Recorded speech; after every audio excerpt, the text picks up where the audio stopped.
Hey guys, welcome back to part 2 of Ramadan day number 2, chapter 2, and we're starting from page 29 onwards, inshaAllah. Bismillahirrahmanirrahim. Permitted to you on the night of the fasts is the approach to your wives. They are your garments and you are their garments. Allah knows what you used to do secretly amongst yourselves. But He turned to you and forgave you. So now associate with them and seek what Allah has ordained for you, and eat and drink until the white thread of dawn appears and to you distinct from its black thread. Excuse me. Then complete your fast till the night appears, but do not associate with your wives while you are in retreat in the mosques.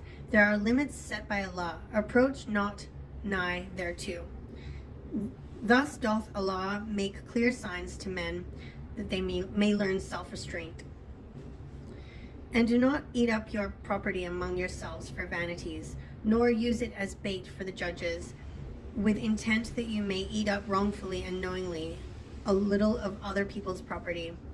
They ask thee concerning new moons. Say, they are but signs to mark fixed periods of time in the affairs of people, and for pilgrimage. It is no virtue if you enter your houses from the back.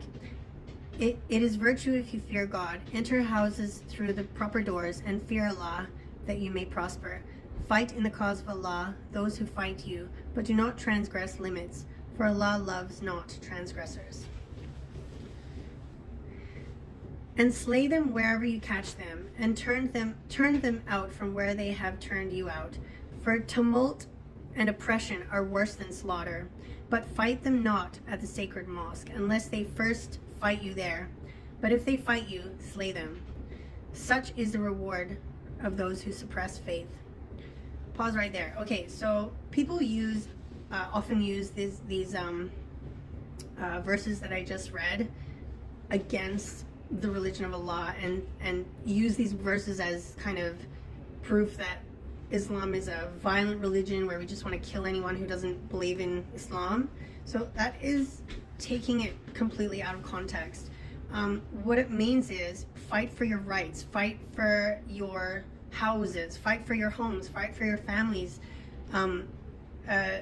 fight against oppression, fight against injustice. It's not a religion where you just kind of sit back and let everything happen.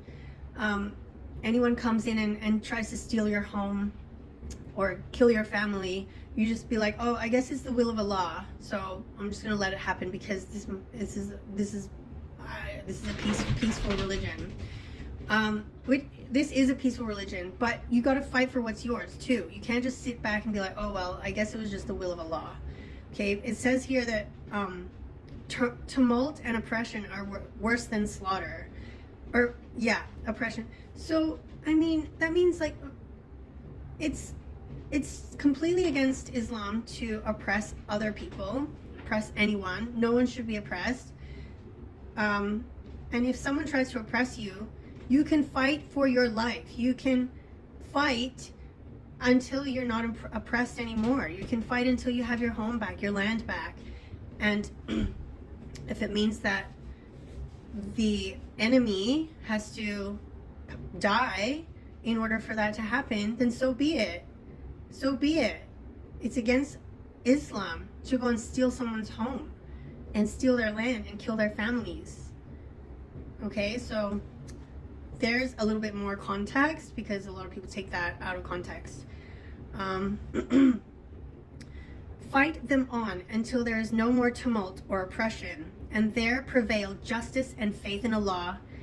But if they cease, let there be no hostility except to those who practice oppression. Okay, so when people do use that previous ayah against Islam, saying that Islam is violent and uses fear and violence to oppress people or to control them or whatever, they leave out that next ayah which I just read to you, which is context.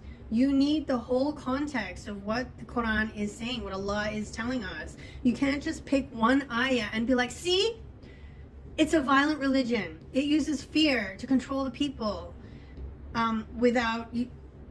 without seeing the whole context. Because when you take it out of context, you can use it against people, and it becomes dangerous. And it's completely false. It's used in a false way, and it's, yeah. So I'm just saying you have to take it all in context. The prohibited month for the prohibited month. That's what it says. the prohibited month for the prohibited month. And so for all things prohibited, there is the law of equality. If then anyone transgresses the prohibition against you, transgress you likewise against them. But fear Allah, and know that Allah is with those who restrain themselves. And spend of your substance in the cause of Allah, and make not your own hands contribute to your destruction, but do good, for Allah loves those who do good. And complete the Hajj or Umrah in the service of Allah. But if you are prevented from completing it, send an offering for sacrifice, such as you may find, and do not shave your heads until the offering reaches the place of sacrifice. And if any of you is ill, or has an ailment in his scalp, necessitating shaving, he should, in compensation, either fast or feed the poor or offer sacrifice. And when you are in peaceful conditions again, if anyone wishes to continue the Umrah or on to the Hajj or the Hajj, he must make an offering, such as he can afford. But if he cannot afford it, he should fast 3 days during the Hajj and 7 days on his return, making 10 days in all. This is for those whose household is not in the precincts of the sacred mosque. And fear Allah, and know that Allah is strict in punishment. Yeah. So Surah Al-Baqarah is all about how, the rules and regulations about how we should live our best lives and stay the truest to ourselves and to Allah, and develop a deep relationship with Allah the best way we possibly can as Muslims. So there's a lot of rules that are stated in this surah. So yeah. For Hajj are the months well known. If anyone undertakes that duty therein, let there be no obscenity, nor wickedness, nor wrangling in the Hajj. And whatever good you do, be sure Allah knows it. And take a provision with you for the journey. But the best of provisions is right conduct. So fear me, O you that are wise. It is no crime if you seek of the bounty to your Lord during pilgrimage.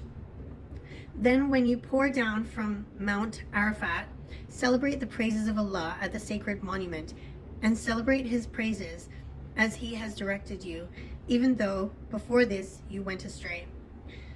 Then pass on at a quick pace from the place whence it is usual for the multitude to do so, and ask for Allah's forgiveness, for Allah is oft forgiving, most merciful. So when you have accomplished your holy rites, celebrate the praises of Allah as you used to celebrate the praises of your fathers, yea, with far more heart and soul. There are men who say, Our Lord, give us thy bounties in this world, but they will have no portion in the hereafter. And there are men who say, O Lord, give us good in this world and good in the hereafter, and defend us from the torment of the fire. To these will be allotted what they have earned, and Allah is quick in account. Celebrate the praises of Allah during the appointed days, but if anyone hastens to leave in 2 days, there is no blame on him. And if anyone stays on, there is no blame on him, if his aim is to do right, if he has good intentions. Then fear Allah, and know that you will surely be gathered unto him. There is the type of man whose speech about the world's life may dazzle you, and he calls Allah to witness about what it is in his heart. Yet is he the most contentious of enemies.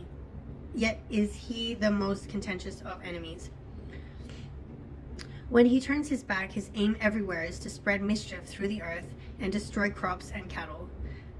In other words, he has bad intentions. No, doesn't matter what his outward demeanor is. Inside, in his heart, he has bad intentions.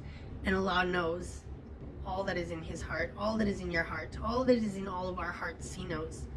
He knows our intentions. Um, but Allah loves not mischief. When it is said to him, fear Allah, he is led by arrogance to more crime. Enough for him is hell, an evil bed indeed to lie on. And there is the type of man who gives his life to earn the pleasure of Allah, and Allah is full of kindness to his devotees. O ye you who believe, enter into Islam wholeheartedly, and follow not the footsteps of the evil one, for he is to you an avowed enemy. If he backslides after the clear signs have come to you, then know that Allah is exalted in power and wise. Will they wait until Allah comes to them in canopies of clouds with angels in his train? And the question is this, thus settled? But to Allah do all questions go back for decision.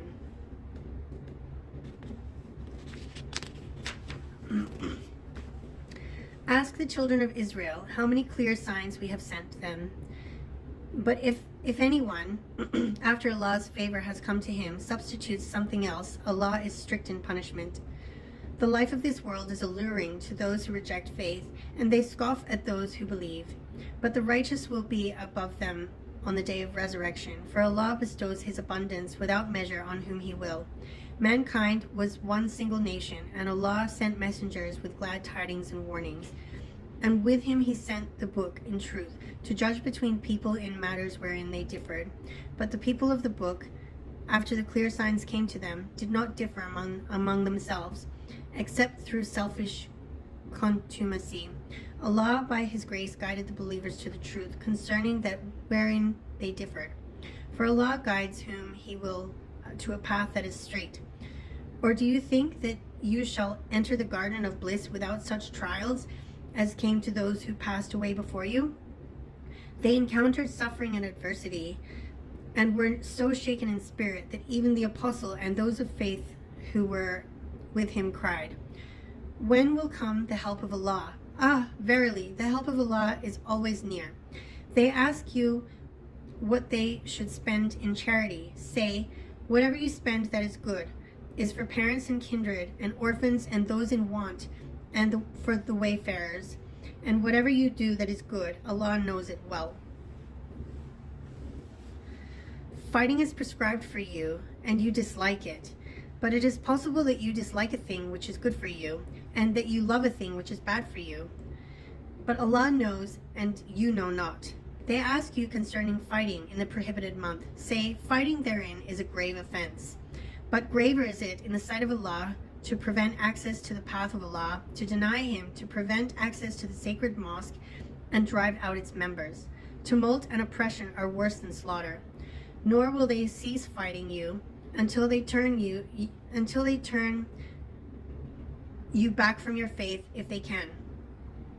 And if any of you turn back from their faith and die in unbelief, their works will bear no fruit in this life and in the hereafter. They will be companions of the fire and will abide therein. Those who believed and those who suffered exile and fought and strove and struggled in the path of Allah, they gave the hope of the mercy of Allah. And Allah is often forgiving, most merciful. They ask thee concerning wine and gambling. Say, in them is great sin and some profit for men, but the sin is greater than the profit. They ask thee how much they are to spend. Say, what is beyond your needs? Thus does Allah make clear to you his signs, in order that you may consider. Okay, I'm going to stop it there for part 2, and I'll see you back here for part 3, inshallah, starting from page 35 on to page 42, inshallah. See you soon.